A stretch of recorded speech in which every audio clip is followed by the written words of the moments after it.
Fellow Zimbabweans, following the address we made on 13 November 2017, the situation in our country has moved to another level.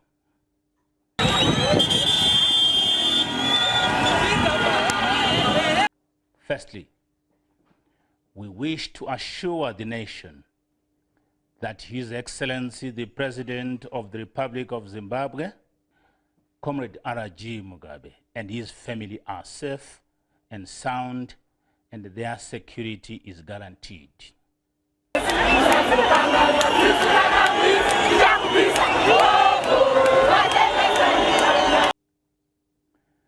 To the generality of the people of Zimbabwe, we urge you to remain calm and limit unnecessary movement.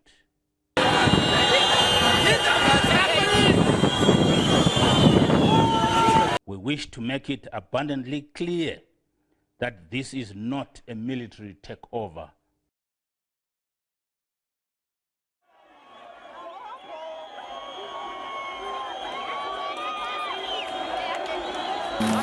My name is Doug Coltart.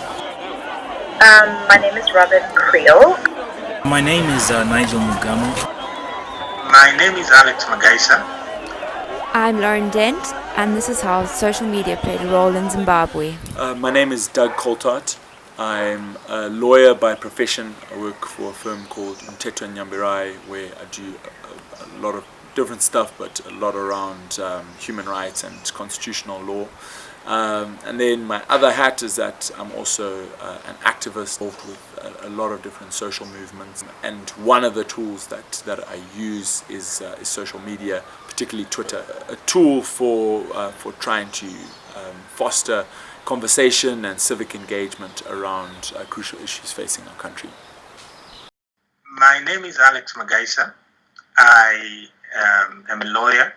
I studied at the University of Zimbabwe and then did my postgraduate studies at the University of Warwick in the UK, did my master's and my PhD.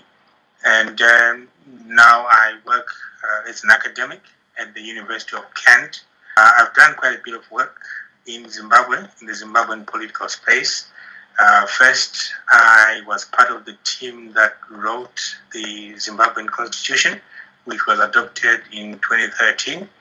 And I also worked as the chief advisor to Morgan Tsvangirai, who was the Prime Minister of Zimbabwe, and also the presidential candidate.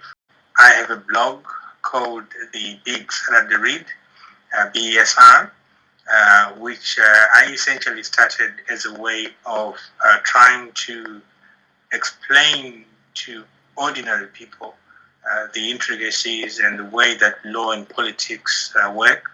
I needed to give back to my country in the intellectual sphere, and this is my way of doing it. My name is Robin Creel. I am a journalist. I freelance anchor for CNN at the moment. I live in Atlanta, Georgia. But I'm an ex-Zimbabwean correspondent. I've worked in Zimbabwe as a journalist. I've worked in numerous other countries across Africa. I lived in East Africa for 5 years. So obviously very interested in the events in my home country. That's where I was born and raised. So my name is Nigel Mugamu. I run an online publication called 263 Chat. I've run 263 Chat since September 2012, so we turned 6 in September this year. We're now a team of journalists, having evolved from a Twitter account. So back in the day, in 2012, I set up a Twitter account, and literally the simple idea was, let's just get Zimbabweans to talk. Both Zimbabweans in the diaspora and then Zimbabweans here locally. And let's just talk once a week on Tuesdays at 6 p.m. about one topic, and we all have a discussion, and then hopefully mainstream media will pick up on our conversation and then report about it. I really wanted to amplify the citizens' voice and whatever was topical at the time. And so what then happened was mainstream media didn't pick up on our conversations as fast or as much as I would like them to have done. So what started off as a Twitter account then grew to, well, let's just have a Facebook page, let's have an Instagram account, let's open up a YouTube account, and now we're a fully fledged online publication. So we publish the news every day on our website, 263chat.com. We also, in November last year, started something we're calling the 263 Chat e-paper, which is effectively today's news published today as a PDF and shared on WhatsApp. Currently, we have 18,600 people who receive this e-paper every day. In November last year, we had a coup in Zimbabwe. There's some people have tried to dispute it that it was a coup, particularly the incoming government. But from a legal perspective, there's no doubt that it was a coup. The military was deployed in direct violation of the constitution without without being deployed by the president, and in violation of provisions saying that they must be non-partisan, explicitly saying they were getting involved in ZANU-PF politics. The coup started on the 14th of November. Tanks started moving into Harare, and we were told via social media, Twitter in particular, and I was in Canterbury, I was in the UK, in my office. I realized that they were likely to have a coup.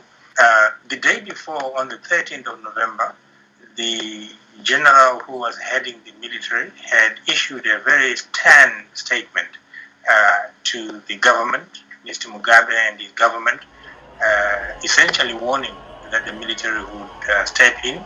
So as soon as I had news that the military tanks and vehicles were moving into Harare, it seemed to connect the dots in my mind that this was a coup in the making, that there had been no news, 11 o'clock p.m. news on the ZBC, and that again was a very telling feature, because normally when there is a coup, one of the first places the soldiers take is the broadcasting. And of course, early in the morning, on the 15th of November, when the general, S.P. Moyo, came on TV and made an announcement that the military was taking over, and saying, of course, that it was not a coup.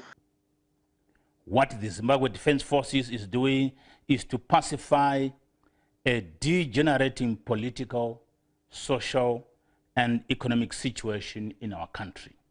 When you see a military man in fatigues on national TV announcing that they are now in charge, whatever they say, it was a clear indication to me that there was a coup. And of course, social media had all the pictures and the military vehicles moving in, soldiers occupying important parts of the city. And even though it was it looked all very peaceful, the indication was that the military had taken over. The way that social media worked during the coup is that people were obviously sharing information from home. There was a lot of pictures being sent over by people, and especially on the big march that took place on the 18th of November. And I was working on the Saturday when everyone was on the street marching, and I had my camera and I was taking pictures and I was interacting with people and interviewing people, and people were tweeting, they're on Facebook, they're on Instagram, and I saw the real Zimbabwe. I saw different people from different backgrounds, different races, different ages. I saw young, old, I saw a lot of people on the street, and there was a sense of hope.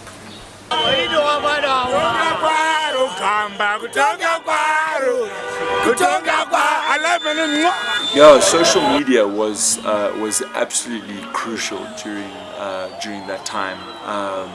I think the ZBC for the first time ever became one fairly reliable source of news. But there was so much going on that wasn't being reported on, aside from social media. I mean, if we sort of jump back a little bit, before the coup happened, when the tanks were rolling in, all of that, the only information you could get was through social media. It was, obviously not being covered by ZBC until ZBC was captured. And then even after that, in terms of the citizen side of things, and mobilizing people to attend the march, and it wasn't just the march either. Actually, I should say that throughout that period there were a number of citizen actions. So in the week before the march happened, there were a series of flash prayer gatherings all across the city in communities where people came together to pray for the nation, for the trajectory of the nation. We're out at the prayer with Africa Unity Square. So all the people that are out there today, themselves and pray and seek my face and turn from wicked ways, then I will hear heaven and will forgive their sins and heal we're out their here land. praying So our land for Zimbabwe. has been heard. Our sins have been healed. The land Out here has praying been for Zimbabwe. healed. Share this Heal broadcast. Zimbabwe. We're praying for our nation today. It's Sunday. Wherever you are, we're praying right here. Africa Unity Square. Just look at that.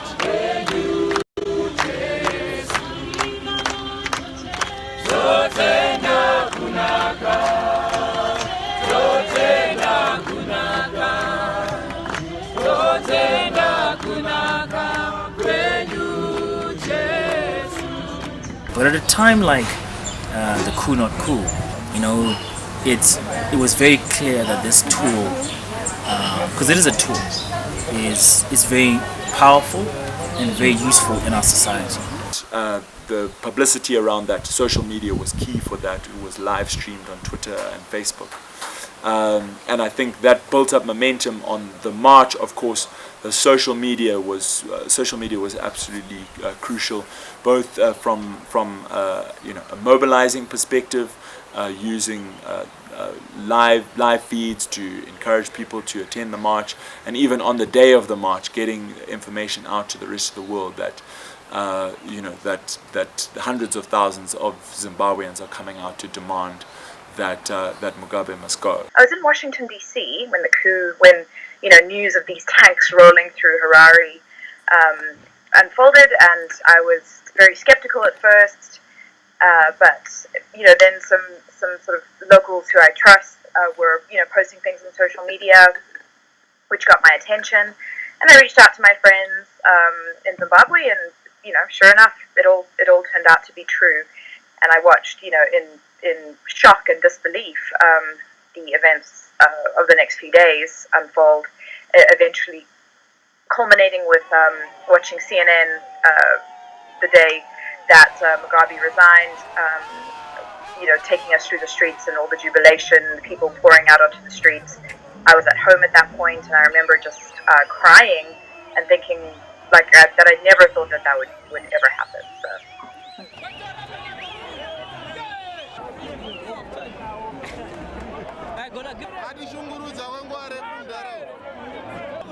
Really come to value social media for breaking news. I'm a complete Twitter addict. I use it all the time. And just the same with the Zimbabwe story, Twitter is where it broke. Twitter is really where it stayed for a while, because it took traditional media, because there is such a vacuum of freedom of speech in Zimbabwe. It really took traditional media quite a while to be able to verify what was going on. Social media was where the story really unfolded and where the excitement was. I obviously follow a lot of Zimbabwean journalists.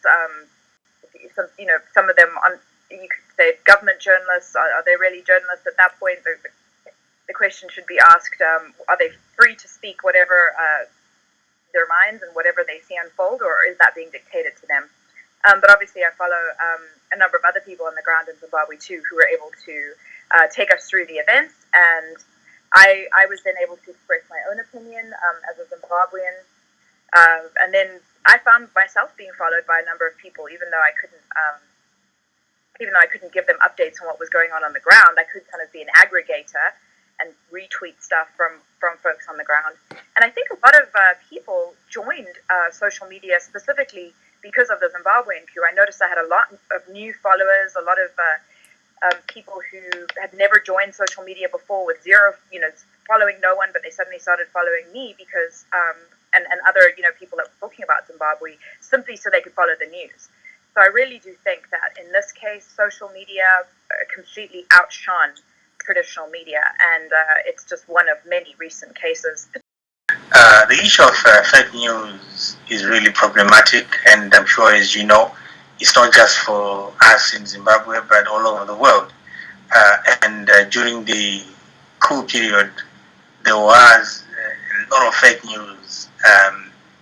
News about so-and-so had been arrested, so-and-so had been killed, this and that had happened, and so forth, which was all not true. And sometimes people were circulating pictures of coups that it happened in other countries, and they were purporting that it was Zimbabwe. The use of social media was critical at that time, both for the good guys, so the guys telling the reality of what's actually happening, but also for the bad guys, so the guys who spread fake news.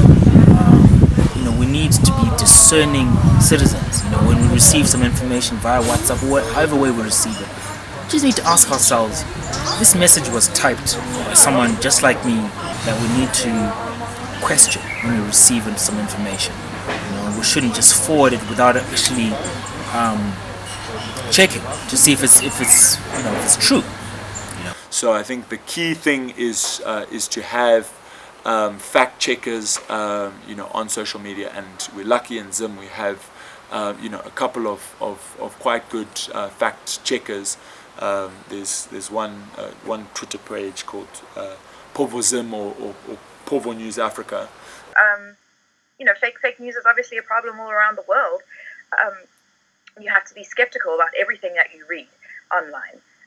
So even though it was sort of citizen journalism, as if you want to call it that, it still sort of needed that skeptical outlook that a traditional journalist, someone that can interrogate the news fairly, it still needed those sorts of folk to make sure that it was real, to verify, to double check. Mm-hmm. A negative of social media, which as activists we have to be really careful of, is that we can never see social media as an end. It always has to just be a means to an end, and one tool in a kind of a broad arsenal of tools that an activist can use to organize people, to engage people, and to publicize what actions are taking place. And I think there's a danger when we think that that once we put it on social media, that's enough. There's nothing that can take away from number one, action on the ground, and number two, that face-to-face interaction with people, which is really crucial, for building a sustainable movement, and for people to build relationships, which builds cohesion. Which is important for coalition building, etc. And the difference is with social media, it's quicker and easier to spread. And so obviously that's the danger. That's the danger of social media. Sometimes I think people feel if they do something, if they retweet on Twitter, then they have played their role. One example I can think of, this is a couple of months back, where the University of Zimbabwe had evicted a whole hundreds of university students, medical students. This was in the middle of winter. They were just turfed out totally illegally into the streets because they had held a protest, a peaceful protest.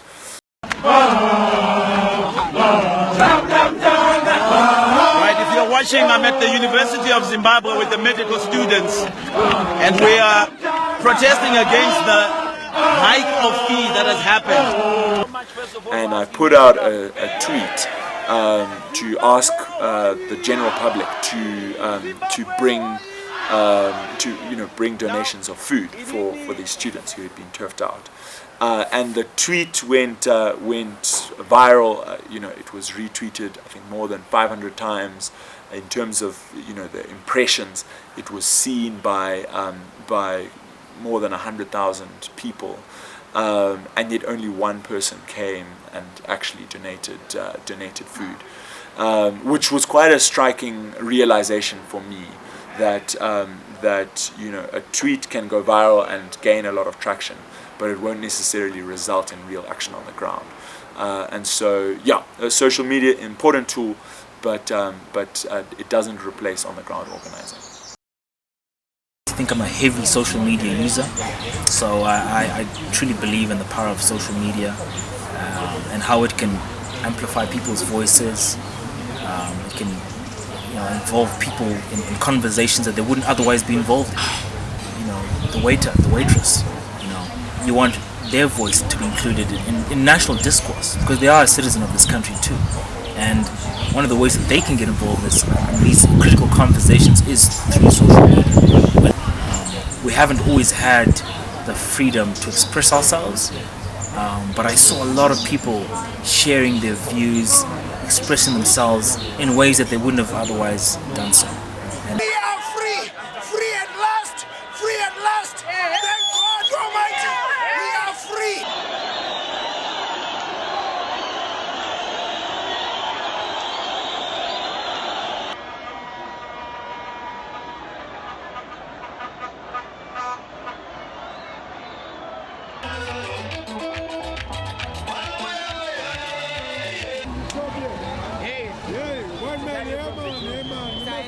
I can assure you that the reason why I was part of the story is because of social media, which gave me a voice, but also because of the blog, which was shared on social media, which again amplified its voice, and we were able to interact and to share these ideas and thoughts from a Zimbabwean perspective, and I suppose giving it also an authenticity that is often lacking when people are talking about Africa, and in this case about Zimbabwe in particular. It was really cool to see how the diaspora were spread out, and how, at the same time, how excited and vibrant and involved they were in that whole process. And I think it was pretty exciting for other people to watch, democracy unfold online, as it were. A lot of the traditional barriers to having a public voice have been removed by social media. So I definitely think it's been a really key driver of expanding freedom of expression in Zimbabwe. And I think that we saw that during the coup, that people were more informed by virtue of social media. It would have been worse if people were simply relying on traditional sources of news.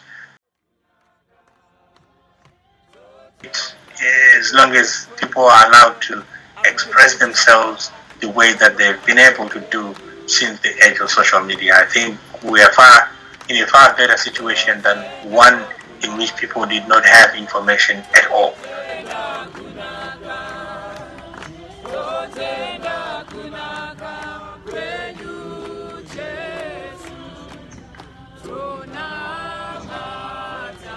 We're praying, we're right here. Africa Unity Square. Look at this.